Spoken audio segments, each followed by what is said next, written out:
Good morning, good afternoon, good evening, and a very pleasant night to you, my pack, and welcome back once more to Vega Conflict, and it's time for another cover. We're going to finish up the week with the Undaunted, but for now we're going to cover the Cruiser, the Veritable. And this is because I didn't cover the stats in the videos where I was more or less setting it up and stuff like that. Well, when I was showing it off. So, let's do a quick once-over of it, the weapons that were released with it, and the armor and shields. Shouldn't take long, so go ahead, sit back and relax for a few minutes. Okay, for the Veritable, it has a 2-hour base repair time, 300,000 hit points, 18,250 maximum ton at Mark 1, 3,500,000 tons of cargo space, has a forward speed of 400 meters per second, a rotation speed of 35 degrees per second, and a strafe speed of 200 meters per second, and then the universal 600 astronomical units per hour when it's traveling through the sector. Naturally, that one goes up as it gets ranked up, well, when it hits elite. Now, on to the modifiers.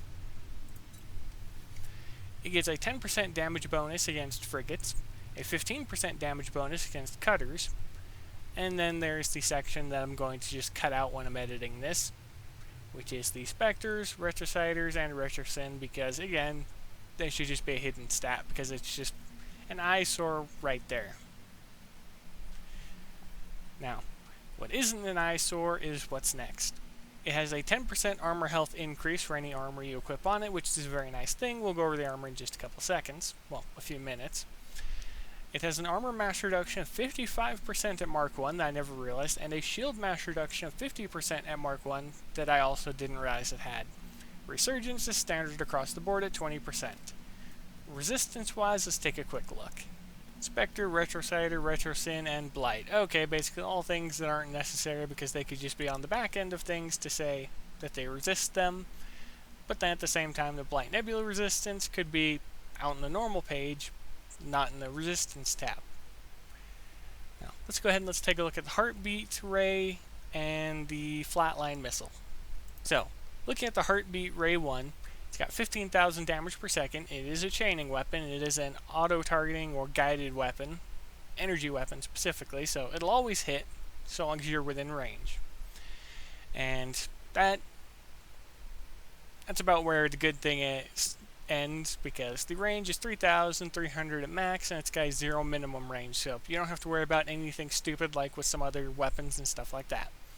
Now, chaining details are fairly quick and easy. It can chain 3 times at a range of 3,000 meters, and it'll lose 50% of the damage per jump. So, fairly quick and easy to remember. Let's take a look at level 2, and then we'll look at the flatline. So, it only has a 10% damage increase, so it goes from 15,000 to 16,500. Mass-wise, oh, I didn't even read off the other one's mass. My apologies. Let's just quickly go back. 2,954 tons compared to 3,881. Same range, same weapon speed, and chaining details. Let's take a quick look. It chains 4 times with the same range, but it has a 60%... Oh, wait. It loses 40% damage, so it does 60% per jump. Alright. And it does 60% of the current damage, and it drops each time. So it means it's losing 40 rather than 50% of the damage. A small increase, but still a nice one to have.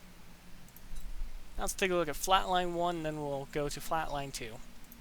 And these ones have no subsection of anything, so 18,000 damage per second, 2,954 tons, 0 to 4,200 meters. Very nice on battleships so far, such as the Undaunted.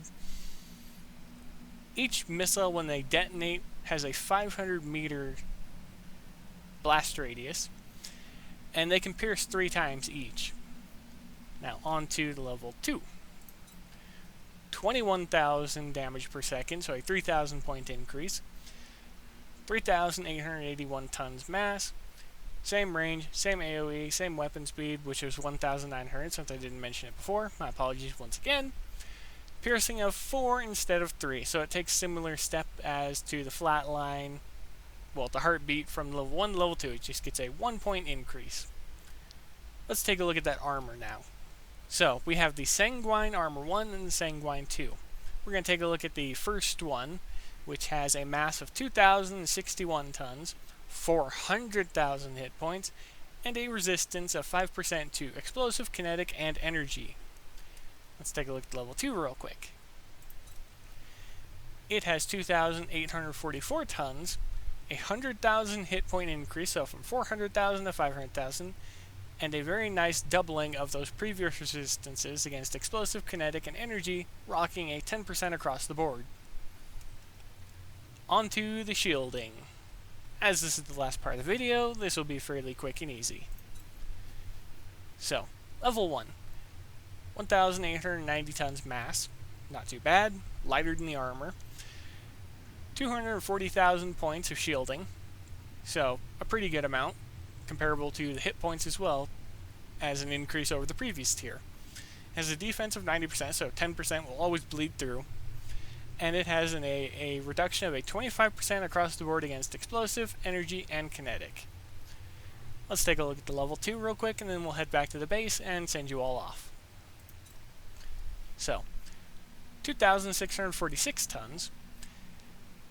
It has a 432,000 shield point increase, not an increase, a flat value of hit points compared to the previous one of 240,000. It has the same defense level and the exact same reductions across the board. So there's not much to look at in that regard. That's pretty lame. But that's going to be it. Let's go ahead and let's hop back to the base real quick and I'll send you all off. So, I hope you enjoyed these little showcases of the stats. I'm going to keep on pumping them out as long as the vessels are out, but I'll still do the gameplay videos to actually have the hands-on experience, intermingle with the builds and stuff like that, and see just what we can do. But for now, I'm going to go ahead and call it good here, and I'm going to head off for the night. So, be safe out there, happy hunting, and as always, I'll see you later.